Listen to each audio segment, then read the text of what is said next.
Hi there, Rob Jones here, Stanford Shooting Supplies. I wanted to do a quick video today on the importance of safety, not in terms of things like range commands and general firearms practice, but more around the equipment itself. It's very easy to become complacent about the gun that you shoot. You shot the gun for many, many years. You've never experienced any issues with it. It's always worked exactly as it should, always functioned flawlessly, or if it has had a minor problem, it's been something that's been easily resolved. And then one day, boom, something happens and it's not good and it causes issues, major issues.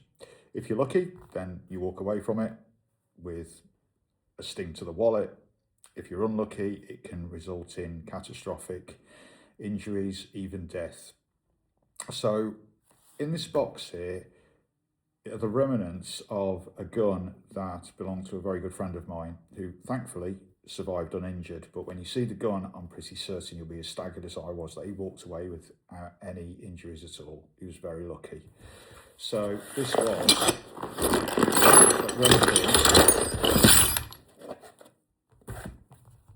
this was at one point a Ruger precision rifle. As you can see, it's not very precise now.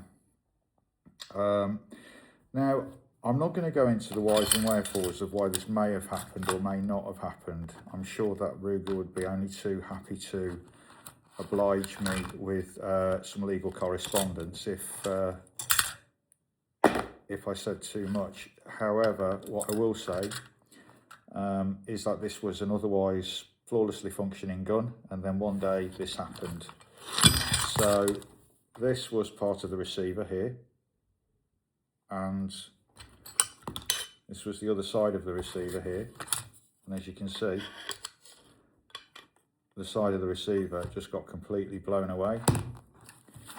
The magazine, which was obviously under here, got blown out and obliterated. The bolts actually held, but you can see that the actual round, the brass of the round itself is kind of tattooed onto the bolt face there, and back here. It did hold, it didn't break, the lugs held. The ejector got blown out, and it's just a mess. It's a complete mess, and good really only for a few parts if you count the screws. So the trigger was pulled, the gun went bang, and this happened. And the guy who it belonged to was really lucky to walk away. Really lucky to walk away. He's an experienced shooter.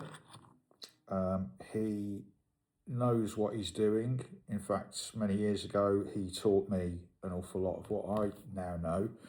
So he was somebody who really knows his stuff, and somebody that I would certainly implicitly trust to shoot next to. And this happened. Now, it can happen to anyone. And this was a well-tested gun that he'd shot many times. He had no reason to suspect that this was going to happen. Now, there's going to be some people out there that say, guns don't just blow up, there's always a reason. Well, yes and no, because guns don't normally just blow up, and normally there is a reason. It's either an overpressured cartridge, rarely from the factory, but more often a reloaded cartridge. But guns are like any other piece of equipment. They wear, they develop issues. Nothing's impervious to that. And if you add a smattering of human error into that as well, I'm not saying that was the case here, but if you add that in, then there's potentially a recipe for disaster. So what kind of things can we do to, if not prevent this kind of thing happening, then to ensure that we try and keep as safe as possible? Well, the first is make sure that you regularly get your firearms function tested. If you've gone a long time without shooting your gun, a specific gun, then consider getting it looked at. Now, I don't say that because a gun sitting in a safe causes it to have problems. That's not really the case. However, I have known it where people will put a gun away and there's actually something the matter with it, and they thought, oh, I'll sort that out sometime in the future, next time I get it out. And that next time never comes, and then 10 years later they pull the gun out of the safe and it's still got the same fault. Only problem is they've forgotten it had got it. Sounds ridiculous, but it happens, and I've heard of it happen and seen it happen, and had guns brought into me for repair that people have had in a gun safe for many, many years, just not got around to fixing. The other thing is there's no harm in taking a gun into a gunsmith and getting it looked at, especially if it's a second-hand gun that you've bought pre-loved, or second-hand, or whatever you want to call it. You know, you've no idea. I mean, I was having a giggle on the phone earlier today with a customer, you know, who's like, oh yeah, I've got this gun, I'm going to buy it. It's only had 200 rounds through it from new. Well, it's always 200 rounds, isn't it? You know, or it's either 200 rounds, less than 500, no more than 1,000. And you can't tell me that all of these second-hand guns have got those kind of round counts, but you know, they almost always have. And I'm not certain I agree that that's the truth. So you've no idea what you're buying, is what I'm trying to say. Unless you're buying from a friend who has had that gun from new, then you've really no idea what you're buying. So a gun could have been repaired, it could have been bodged together, it could have had issues prior to it, a bit like buying a second-hand car, you've no idea. So if you've bought a second-hand gun, it's always a great idea to get it looked at, get it tested, and make sure that it's okay. Take it to a competent gunsmith, or if you're competent yourself and you're satisfied that you've got the skills and you've got the equipment, then at least make sure that you check it. Kind of things that you're looking for are headspace predominantly, whether or not the barrel is any good, whether or not there are any obvious defects or flaws to it, whether the stock's cracked, whether there's any exterior damage that looks like it's going to be a problem. But on top of that, don't forget there are other hidden things that might be a problem that you can't see and that are less obvious than just cosmetic damage. Sometimes a gun can be cosmetically knackered and actually still shoot incredibly well and be very safe.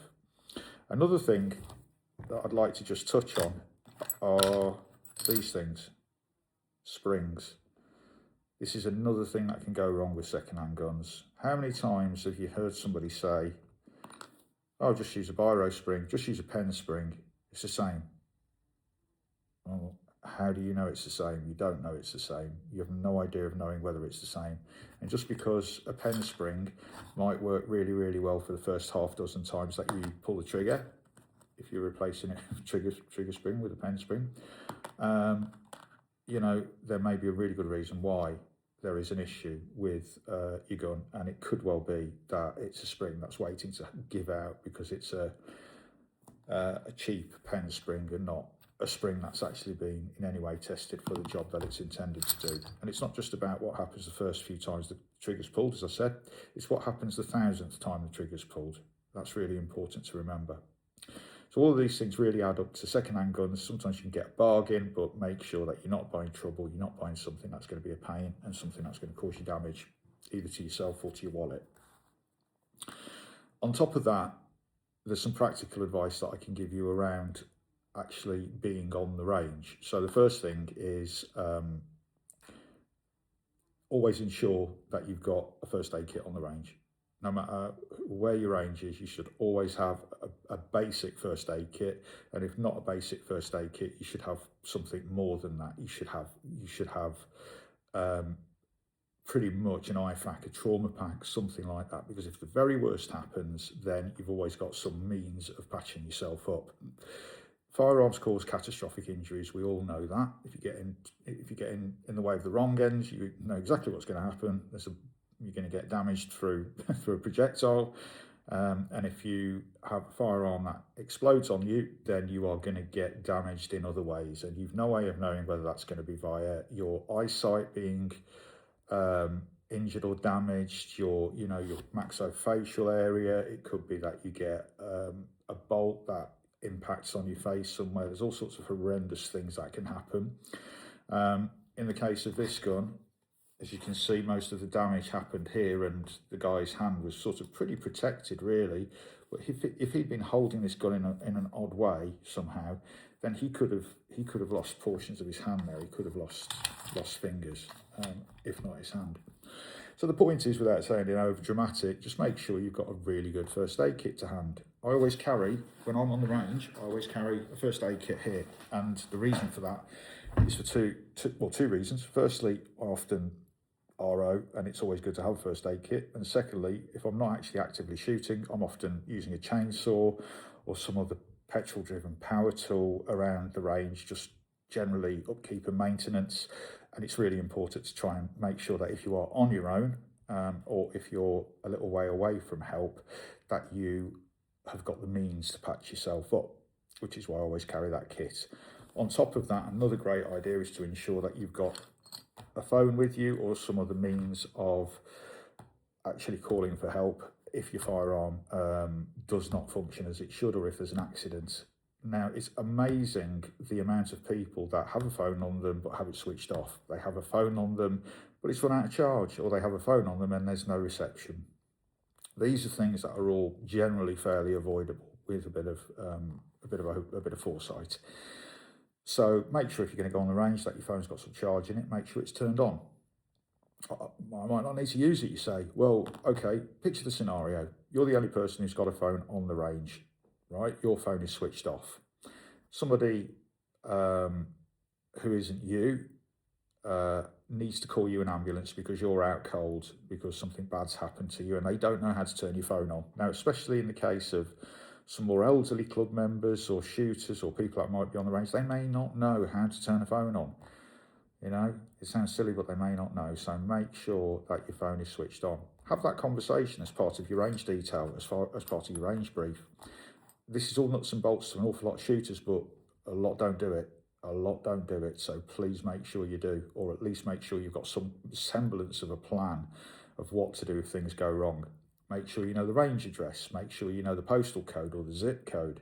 Make sure you know the what 3 words. On our range, we've got a great big board at the back and it's got all of those things on really, really big letters and numbers, so that if there's an emergency, people know exactly who the information to give to the quick responders, so that they can get to the destination, get to where we are really quickly. And we are out the way and it's difficult to find us sometimes, so make sure that you give them the right directions, because seconds count.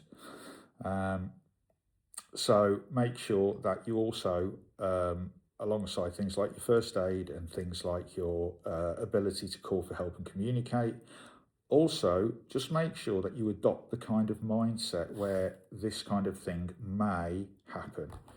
Because I think in our club's history, this was the first time it's ever had. And then when it happened, wow, it caused a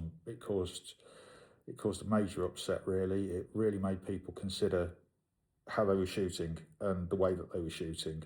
And you know, it would be far better if you learned from the mistakes of this experience, if you want to call them that, and make sure that you're prepared, or as prepared as you can be, to A, ensure it doesn't happen, or B, if it does happen, that you're equipped to deal with it in a good way. In the case of this situation, it was dealt with really, really well. The range officer on duty took control. The people on the range helped the guy out. He was uninjured, but he was very badly shaken. And I'm happy to say he's still shooting. He's still with us, and he did have some confidence issues pulling the trigger for a little while, but jumped back into it, and he's still actively shooting, I'm pleased to say. So really, that's the majority of what I've got to say here today.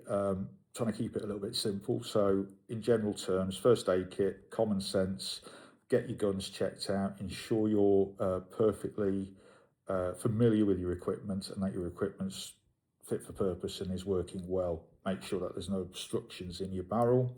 Make sure that you're firing the correct ammunition out your gun. I know that's silly to say, but it does happen. And there are some rounds that will chamber into chambers that weren't intended to carry those rounds. You might think, oh no, if it's the wrong bullet, it won't chamber. Some do. So be careful and just ensure that you are aware of what you're doing. And as always, if there is anything that you're unsure of, always ask. So always make sure you stick your hand up and you don't be that person. Okay, people say, oh, you know, I feel stupid asking questions. There's no such thing as a stupid question, and you're going to look a lot more tragic and stupid in a bloody heap on the floor in the range because you did something wrong or you made a mistake when actually you didn't need to do that, because you could have avoided it by simply asking a question, which probably everybody in the room might have been wanting to know the answer to anyway. So leave some comments. I'm sure there's going to be lots of people wanting to chime in on this with their own personal experiences.